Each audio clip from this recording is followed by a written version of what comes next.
Hello and welcome to Beyond Top 10 Tennis. My name is Dr. Ashley Morgan Berge and I'm your host. I'm the author of 11 books, a CEO of 12 years, the founder of a startup set on data privacy, but most importantly, an elite performance coach of over 18 years, having worked with athletes throughout Europe, the United States to Australia.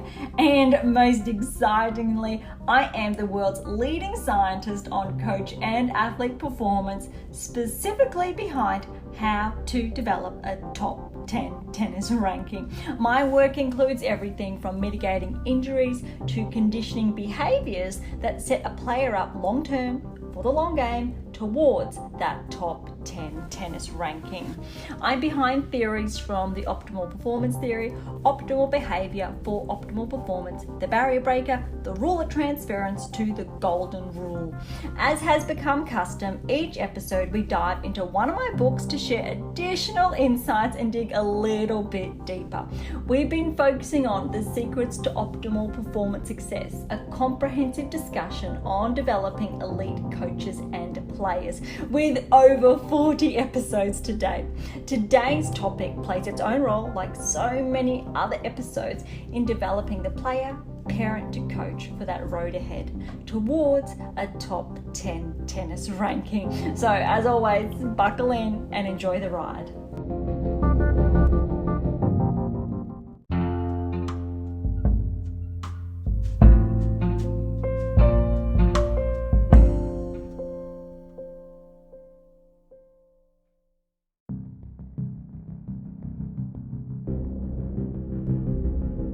Thank you so much for joining us today. Can you believe how far we've come with 44 episodes? And just to think that Beyond Top 10 Tennis came to fruition this year. I am so proud of the show, everything that has evolved from it. And I feel like we've been going from strength to strength. And would you believe that today's episode is we're almost at the very end of the secrets to optimal performance success. And it's not a small book. There is a number of chapters and obviously with their own sections. So if you've been following along up until this point, every episode you've seen is direct extracts essentially from this book that we've really had, I hope, wonderful discussions around with those additional insights shared. Obviously, if you're new, then it might be a bit of fun after today's episode to backtrack, and you'll be able to see, I guess, in reverse order how far we've come. But today's episode, and we've really been focusing on these chapters around best practices. And it's about fair play and ethics, win and lose. And I hope, but I'm sure you can all agree with me about how we like taking that humanized approach. And when it comes to fair play and ethics, of course, because we're all individuals, irrespective of what age we are at, what sport we are playing. Fair play and ethics is universal, and it obviously is intertwined with best practices when we're looking at ethical standards and just playing by the rules essentially. I'm sure I'm not alone in sharing that over the last 20 plus years now, which is a little bit scary to say, that does include of course time from probably my later years in my playing career. Keep in mind please that I did finish early because of those injuries. Obviously if you're just joining us and this is new, I have touched on that a little bit more in previous episodes, so I won't recap in that respect. But I think the biggest concern in this area is that even though I can acknowledge the humanized approach here and that it's across the board, the concerning fact here is that it's not always upheld, unfortunately. And I do remember as a junior player, this did happen, and fair play was not always the case. And unfortunately, I have witnessed it over the last 1-2 decades, whether it is as a player, as a coach, or as an advisor, or just overseeing whoever's on the court. And I think the sad part in that respect is that the coach of that player does not always correct them or make the wrong into the right. And this is even more disheartening because we've touched on, obviously, learning from mistakes, leading by example, being that mentor, obviously, setting those, the standards of best practices, and fair play and ethics is interwoven there. So it really comes down to that really big discussion around coaches who really take the responsibility of making sure they're conditioning the right behaviours in their players or athletes. But in order to do so, they need to have those behaviours themselves. And as much as I would like to say every single coach is like this, unfortunately, we all know that that's not the case. So we can aspire to be better and do better, to lead by example, irrespective if we are that player or even coach, because we hope our peers, so our fellow players, athletes, will assimilate with these behaviours. They will recognise them and copy in the best possible way, and then for the coaches as well. And let's not forget the parents. Very early on in our very first episode, and I think it's been touched on on a handful of others, is about that triangular relationship where the parent and or guardian does play a part. And we have to ask ourselves, where do these behaviours come from? Now look, if you're going to get to the top echelon of play, we refer to it. So if you want to head towards that top 10 tennis ranking, if you decide not to be fair and not to be ethical, when you get, and or if you get to the top 10, you're going to have a very hard time maintaining your hold. And that's something, and I have hinted at towards that one of my latest publications to be released at a later date, is sharing, because you are one of those players that will be incredibly vulnerable to susceptible to losing your place at the top of the game. If your ambition is to just be in the top 10 for a week or two or a few weeks, that's I cannot condone that or agree with that. But the players who are doing the right thing, who are fair and ethical, you won't be there for long. And that's the sad part. What you can do, however, is learn and re-establish healthier behaviours that resonate with a player of that calibre. The best players in the world are there for a reason, and it's not just because of the work that I've uncovered as well and that I've shared to a point, but obviously it's expanded over the 10 texts now to date. It comes down to, obviously, that being ethical and being fair is synonymous with a top 10 tennis ranking, because there are a handful of players who have gotten close to the top 10, but they have not crossed that threshold, and a lot of them do not play by the rules in this respect.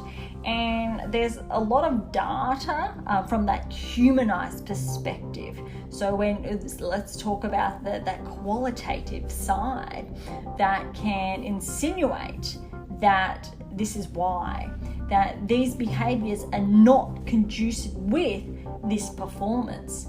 And this is typically across the board. When you see an elite athlete who is at the top of their game, this is the case.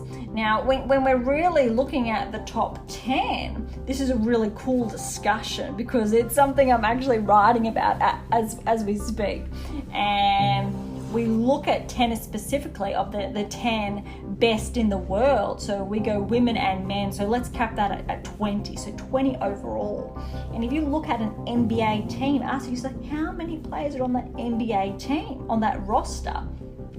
You want that leading team that is set for the championship, and or the leading two teams. You can look at the NRL, you can look at the NFL, irrespective what you're looking at. We've touched on, for example, the FIFA World Cup was only, I want to say a month or two ago now, so that is dating the episode. And so you're asking us how many players are on the roster on that team.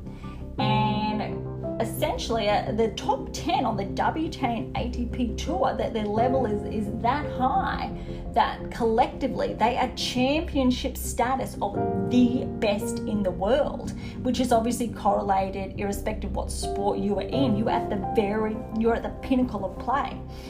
Because tennis, however, is males play males, females play females, and obviously that's across the board in sports in general, but I'm just talking about the volume. So we've got 20 collectively, and so if you compare that to the size of a typical team and their roster as well, you're going to get quite close to that number. Obviously, if you're based in Australia, we can look at netball to cricket to AFL, and also the size of those teams in the roster.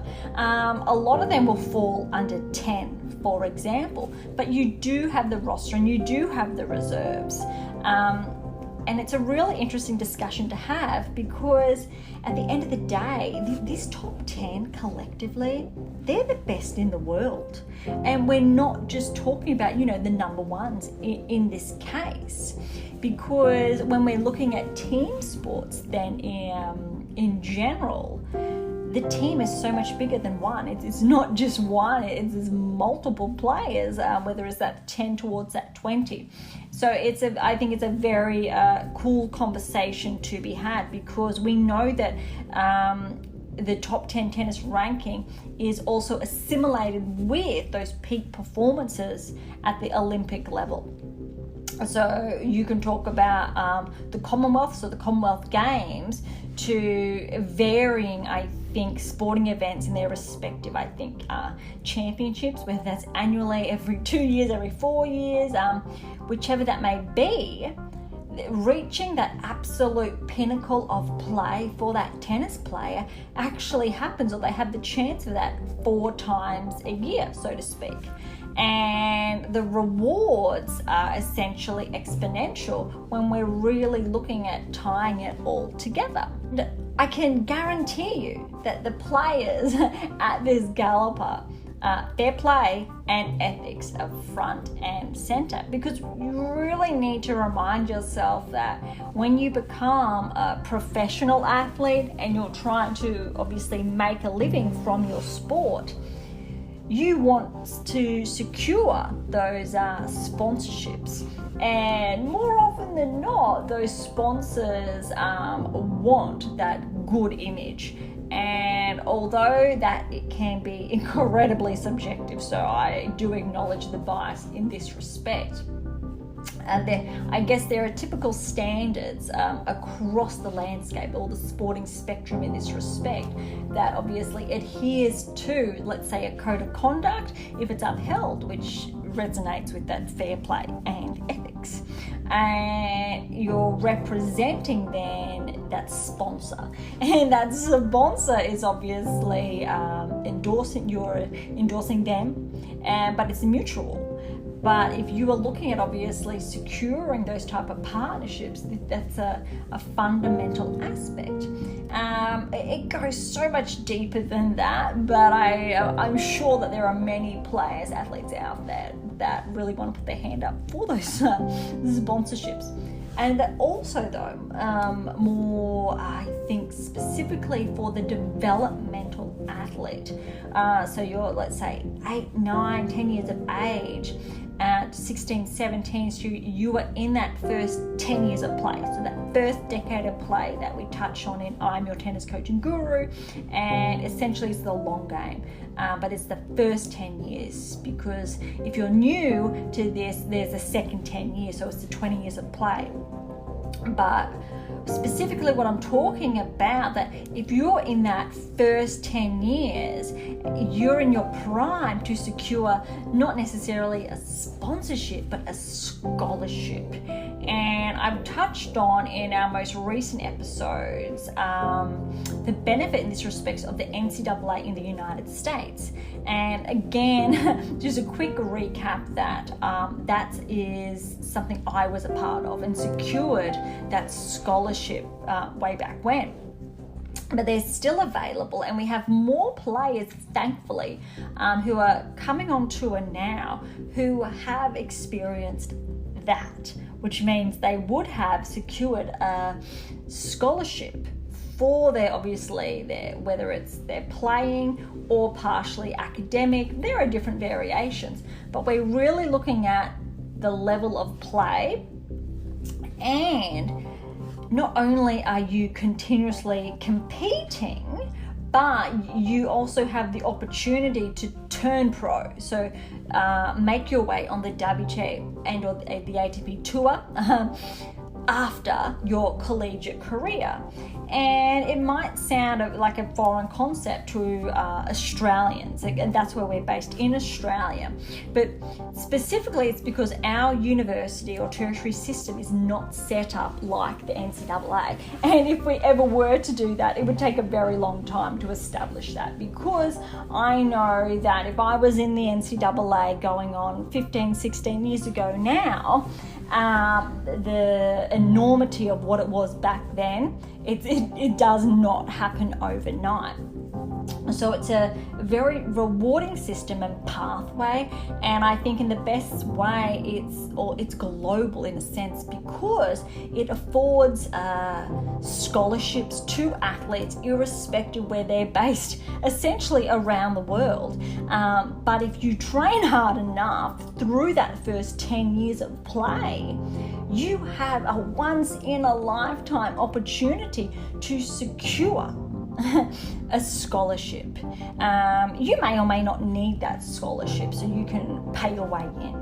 However, it depends on where, again, you are based in the world, because these scholarships are of the values of hundreds of thousands of dollars, and especially if you are not in that position, which a lot of developmental athletes are, it's incredibly rewarding. But irrespective, if you are in a position, your family's in a position not to look at that scholarship specifically, it's a very rewarding experience to be able to experience that volume, but not turn pro until your early 20s. It gives you an extra couple of years of fine-tuning towards. And what we've recently seen with one specific player who's come fresh out of the blocks from their NCAA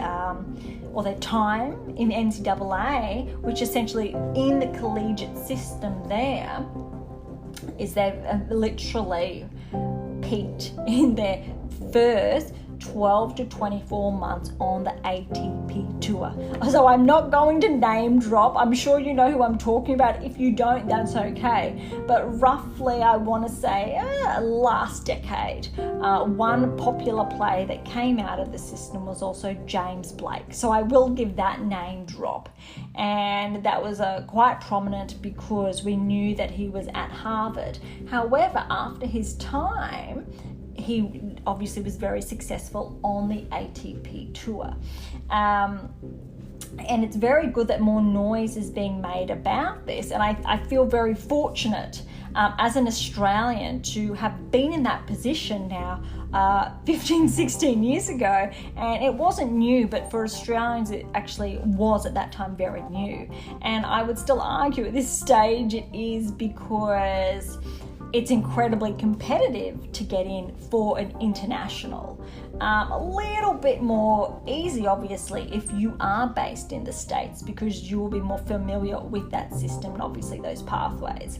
But where I'm going and getting at is the NCAA is bound by their own set of ethics and fair play, and it's quite rigorous, which means to gain entry, you have to make sure that you adhere to certain rules throughout your junior career. So within that first 10 years of play, to even make the cut.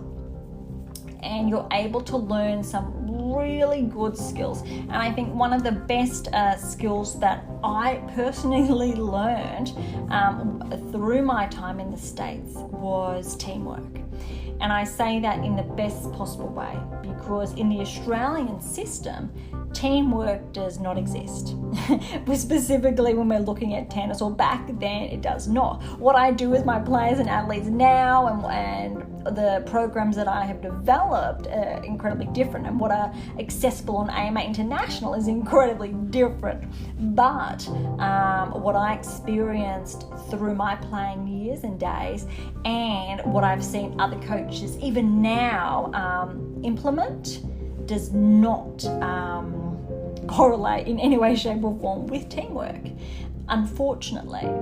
But I know the alternative side is, but tennis, if you're a singles player, is obviously an individual sport. But I would obviously agree but disagree, because of course it's individual on court, but it takes a team. It really does take a team to get to that top 10. You're putting the work in, and that triangular relationship just by itself with those 3 units is a team. And just that coach and a player, that's a team. And even if it's just you and your best friend, that's a team. You and your parent working together, if they're your primary coach, that is a team.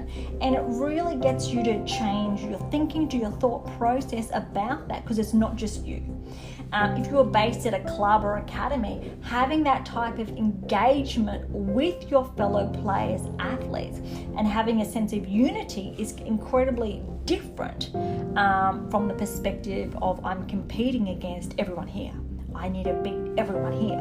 And it really changes that mind frame in a very healthy way. And I wish and I hope that more clubs, academies around the world, but especially based in Australia, adopt this type of mentality. You do have a mentality in one way, shape or form with Davis Cup, even though that format has changed, quite controversial, we won't go there. Similar used to be said with Fed Cup, which unfortunately hasn't been gaining enough traction or attention in the last couple of years, which is incredibly disheartening that it's not viewed, I think, or given the same coverage as the Davis Cup. But again, that's another discussion. But both of those forms of competition obviously rely on that team mentality. And we have seen some going on. I think in the last couple of years, a male event that has gained more popularity is the Labour Cup, where you do see more of that unity, which is really cool. And I do hope to see a female version then in that respect, and then bringing the W10 ATP Tour together like the Hopman Cup used to do, which I do believe they're trying to bring back, or they will. But it's the dynamic that you get to learn. So going back now, a little bit sidetracked, about that first 10 years of play. Yes, the fair play and the ethics, the behaviors that you establish when you're 13, 14, 15, 17, 18, etc., that are leading you to have those peak performances in that second 10 years as you ascend towards that top 10 tennis ranking. And if you have these conducive behaviors that are assimilated with the progression and ascension towards that top 10 tennis ranking, you are obviously setting yourself up for success. You are setting yourself up by building these optimal performance practices. So, yes, the optimal performance success is obviously that end goal. And you're on the pathway towards that. And if we're saying that end goal is that top 10 tennis ranking. So that's two key points here. Is obviously I've touched on teamwork, and if in some way, shape or form you're able to integrate that, implement that within that first 10 years, and even if it's at the very end of those 10 years, so when you're 17, 18 years of age, if, for example, you started at 8, 9, and then you are in that system, or whether you're in the NCAA and you come out when you're roughly 21 years of age, so that will be in your first, say, 2-3 years of your second 10 years of play, just for example. Or if you're teamwork is embedded into those foundations within that system. Or if you get fortunate enough to be a part of an academy, and they do exist, because I have been at one specific academy, I will name drop because it was a good 15-16 years ago now, so roughly around the same time, Nukes. It was based in New Braunfels in Texas. I hope it's still there. I'm pretty sure it's still there. However, if it's not, bummer. If it is, then that's wonderful. And I'm sharing this because the sense of team and unity was there at that academy. And I've seen nothing like that ever in Australia. I have seen close to that at other academies in the States, but nothing like it. The best part, I think, is that it does have an Australian influence. John Newcomb, for example. So I am name dropping a little bit, which I don't normally do. And obviously that is based on his academy in Texas. But where I'm going with this is that it's that team perspective, and having that, because yes, it is individual, but it takes a team to succeed. And on that same front, we can look at that humanized approach, of course, and it does take a team. You don't have to just do it by yourself. You can. No one says you can't do it by yourself, but it's incredibly hard. So I really do encourage you to, whether it's one person or 5 other people or a larger team who are just helping you and guiding you in some way, shape or form, it's incredibly beneficial. And the most important part, the most fundamental part, especially around today's topic, is because you want the right people to establish the fair play and ethics. So you want ethical people around you. You want every single member, a part of your team, to be ethical. You want every single member, a part of your team, to abide by fair play, which also means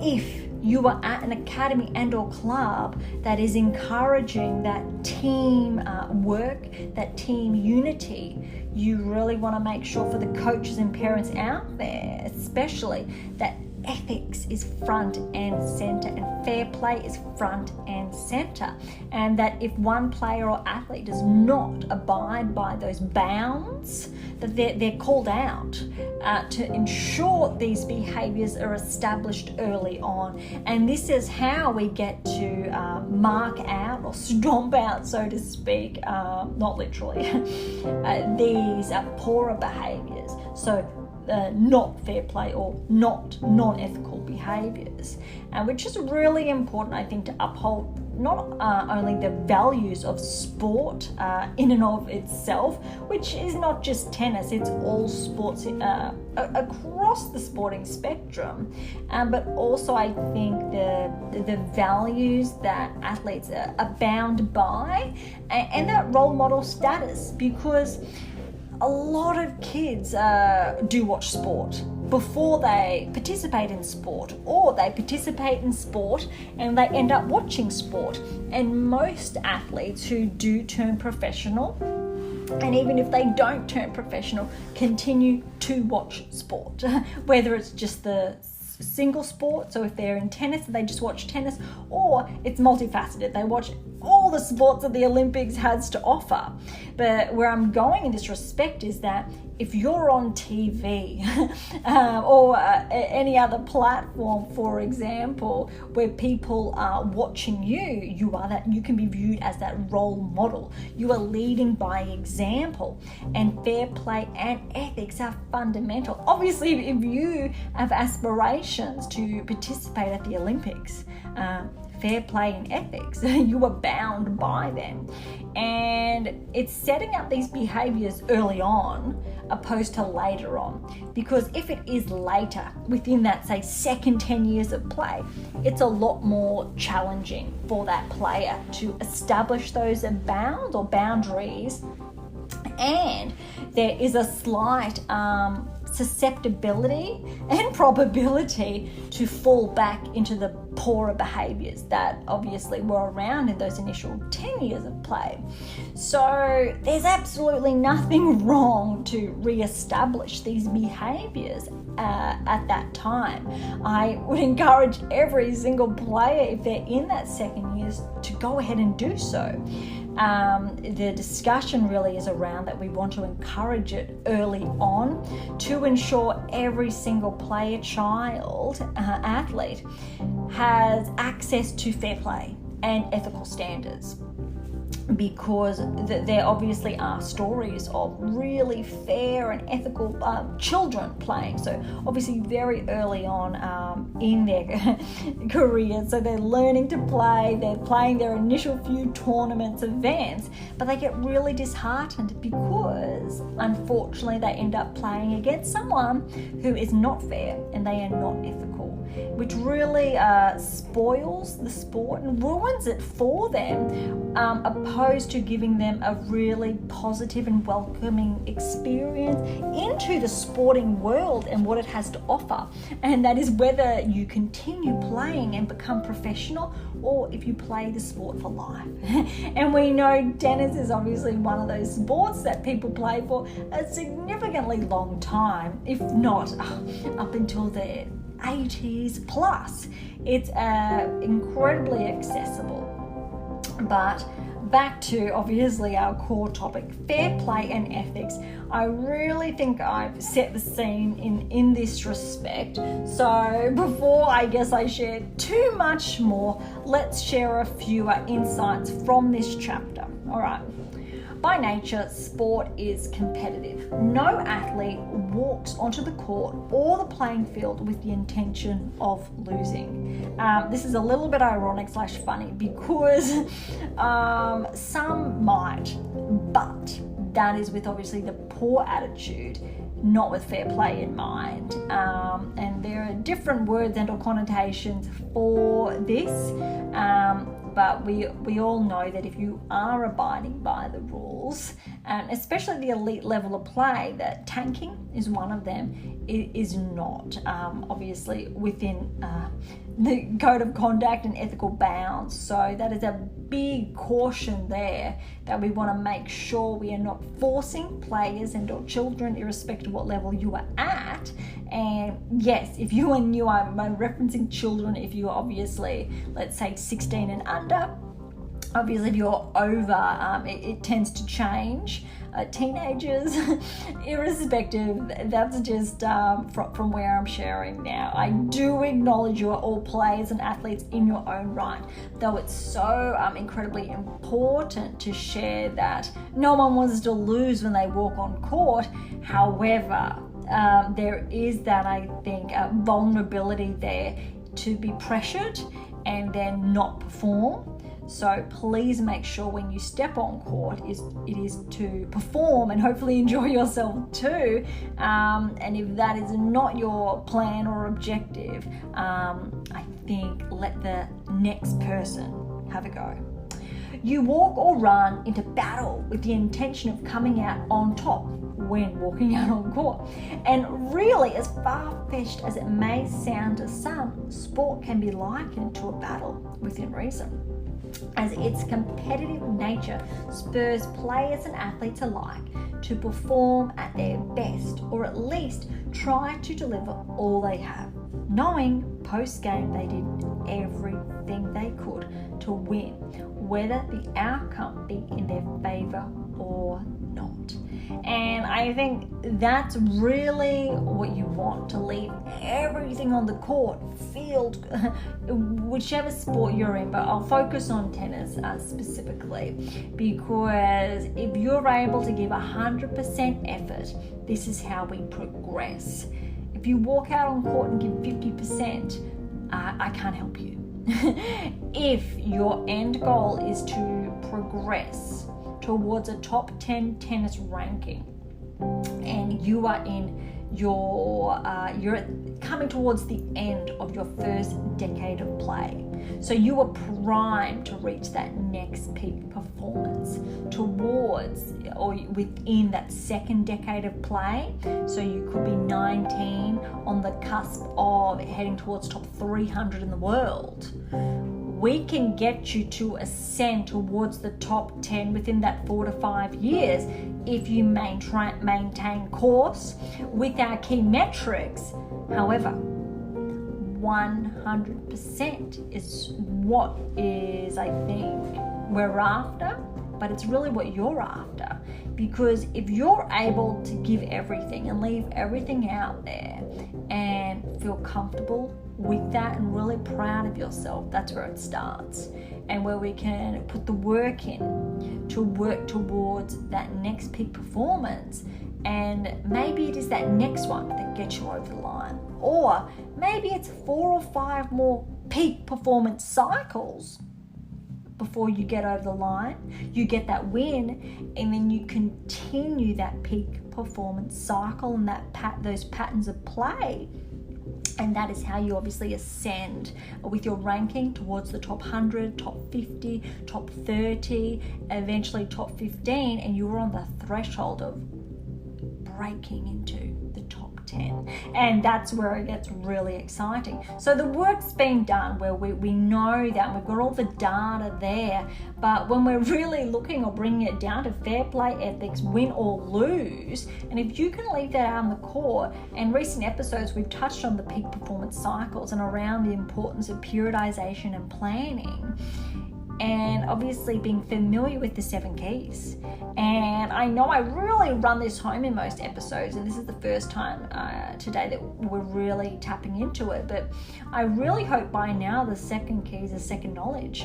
And again, if you're just joining us, rehash in our previous episodes then, and you will soon see the frequency there, because there obviously is that underlying message that's subliminal, but not so much, because they are directly correlated with that top 10 ranking. And the more prevalent they become in your game is a behavior in and of itself. And like I shared a moment ago about building in the fair play and ethics within that first 10 years of play, you're really establishing those behaviors, which is incredibly important to continue for those next 10. They're not as hard to break those habits if you've built them earlier, so it habits, those behaviors.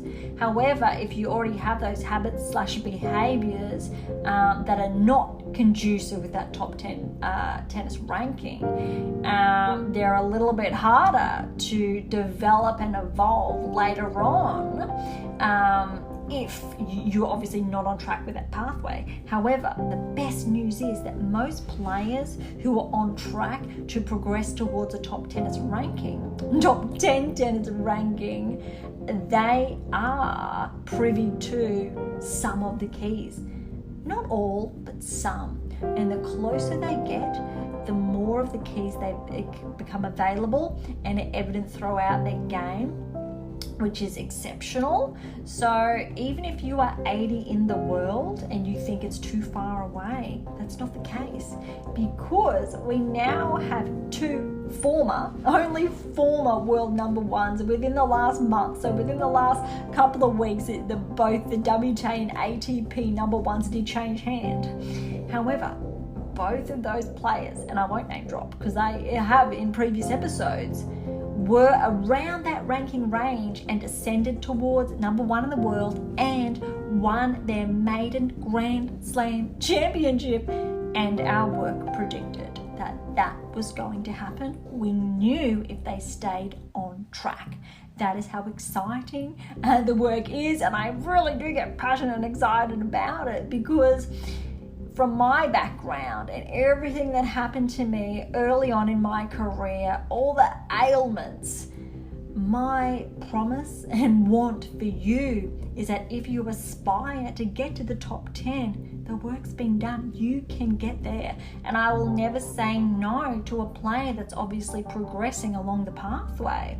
And that's why it's so exciting to be able to latch onto that, so to speak, to allow you to ascend towards that end goal. However, at times the result can get the better of athletes. This is where fair play comes in, and the expectations and pressure that can infiltrate this fairness. Players or athletes all too often walk into competition with a mountain of pressure on their shoulders, a result of their coaches and or parents firmly telling their player or child to win and not to come home unless they do win. It happens. And I think this is so disheartening, but just it opens up a whole can of worms again, so to speak. I do enjoy my expressions, because you should first and foremost be out there to enjoy yourself, and then to put into practice what you've been learning. And if you take on board that team mentality and you're conditioning these type of behaviors on a regular basis, that's not the case. If it currently is the case, I would really encourage the players, athletes out there, when possible, to look for another coach. If your parent and or guardian puts that pressure on you, have that conversation then with your coach. And we do have episodes around that to better manage that, and they then will help you manage that. For the coaches, please in advance listen to those episodes so you know those steps. But if it's the coach, then have a chat to your parents, the parents and the guardians. Please be aware of this, because look, at the end of the day, when we're looking at fair play and ethics, all of this comes about. Whether it is a bit negative, those negative outcomes, unfortunately they do happen, and I guess we really started off on that, whether it's from obviously the opponent and that negative experience, or directly from that team, from that coach and or parent. At the end of the day, it's most important, fundamental, pivotal to protect you, the player, the athlete, to give you the tools, the resources, the 7 keys to ascend towards that top 10 tennis ranking, whether that's in 10 years and you're starting on that journey, or you are in your second 10 years of play or you are a top 20 player and you're looking for that missing piece. And that's the most exciting part, because I can tell you what that missing piece is. And we do have the What Is Your Game Missing series that I've touched on. It has actually broken down the 7 keys in most of the best players in the world. And when I say most of, if you have reached the round of 16 or higher at a Grand Slam over the past couple of years, you're in it. And we've been able to use predictive analytics, for example, to highlight if you are on track or off track. If you are on track, that's great, but you need to keep integrating the 7 keys. If you are not on track, you need to become privy to and conscious of the 7 keys to integrate them into your game. And obviously, AMA International is here with you and with me every step of the way. I think on that note, we're really gonna sum today's episode up, because if you are wanting to aspire towards a top 10 tennis ranking, the long game is there, the pathway is there, the 7 keys are there to allow you to head towards a top 10 tennis ranking.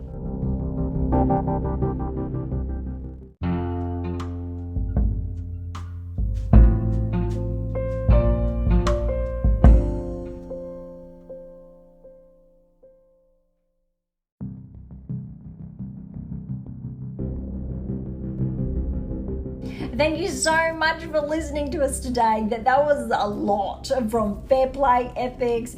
We finished with the 7 keys, but really some really big insights I shared from later publications, not specifically just the secrets to optimal performance success, but the What Is Your Game Missing series and the 7 keys to optimize your life, and unraveling that top 10 tennis ranking. That they're jam-packed with knowledge, and they're very big secrets that I've shared. So I would definitely encourage you to head on over to AMA International. Look at even the book blurbs, because I promise you they'll blow you away, and you will definitely want to get your hands on them. So that's to look at the secrets to optimal performance success. Any of the other books that I've shared, I will obviously leave all the links in the bio, but please head on over to AM8 International. That is am8international.com. For any comments or questions, head to AM8 or Topic Thread, the social platform set on data privacy. To interact with Beyond Top 10 Tennis, head on over to Twitter, Threads, LinkedIn or Instagram. To catch up on our weekly coaching tips, head on over to TikTok, and to catch up on our blogs, head on over directly to AMA International and look for our blog tab in the menu, or find us on Medium. And as always, I'll leave all the links in the episode notes. For something different, head on over to Pink Octopus Books. That's where my fictional release is. To view this week's question and poll, be sure to visit Spotify if you're listening on another platform, or for something left of field, head on over to Spruik for just some random polls and a bit of fun. And I'd love to hear your feedback. And of course, if you enjoyed today's episode, please subscribe, like, share, and for all of the above would be absolutely phenomenal. For those of you who are interested, we do have scholarships available on AMA International, as well as options to work with me exclusively to nudge you closer towards that top 10 tennis ranking. So don't be shy, come and say hi. On that note, thank you so much for listening. I'm so incredibly grateful. I am your host, Dr. Ashley Morgan Berge, and this is Beyond Top 10 Tennis, and I'll see you next time.